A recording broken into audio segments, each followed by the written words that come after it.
गुरु प्यारी साध संगत जी, राधा स्वामी जी, आज की हमारी साखी है संत कैसे जिंदगी बदल देते हैं। संतों की महिमा शब्दों में बयान नहीं की जा सकती। सतगुरु की क्या महिमा करे, वह नीच से नीच और पापी से पापी जीवों को भी गले से लगा लेते हैं। महाराज सावण सिंह जी, आज की साखी हमें सिखाती है कि संत केवल उपदेश नहीं देते, बल्कि अपने आचरण से जीवन बदल देते हैं।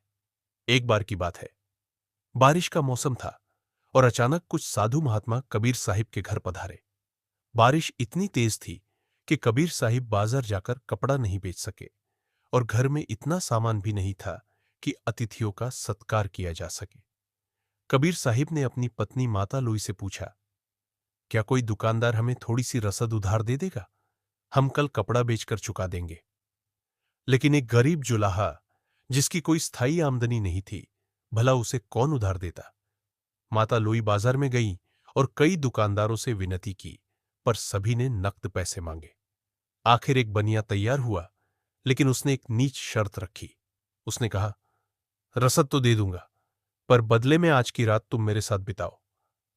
माता लोई का सिर शर्म और पीड़ा से झुक गया, लेकिन संतों का घर खाली हाथ लौटाना भी पाप माना जाता है। उन्होंने चुपचाप उसकी शर्त मान ली, जरूरी सामान लिया और घर लौट आई। जब कबीर साहिब को सारी बात पता चली तो वे बिल्कुल शांत रहे। उन्होंने माता लोई से कहा, डरो मत, मालिक सब ठीक करेगा। चलो, वक्त आ गया है बनिए का कर्ज चुकाने का। रात हो चुकी थी, बाहर कीचड़ भरी बारिश हो रही थी। कबीर साहिब ने लोई से कहा, तुम कंबल ओढ़ लो, मैं तुम्हें कंधे पर उठाकर वहां तक ले चलता हूं। एक पति का ऐसा समर्पण, ऐसी पवित्रता। वे बनिए के घर पहुंचे।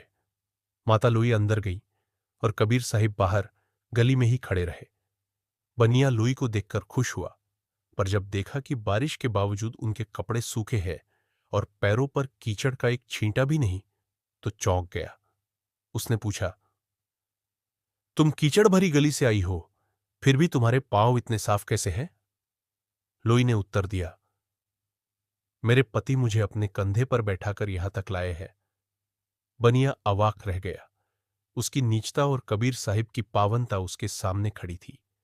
वह शर्म से पानी पानी हो गया। फिर दौड़कर बाहर गया, कबीर साहिब के चरणों में गिर पड़ा और रोते हुए माफी मांगी।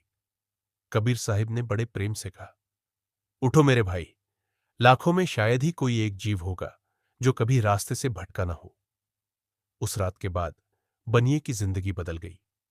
वह सारी रात यही सोचता रहा कि इस संसार में सच्चा मार्ग क्या है।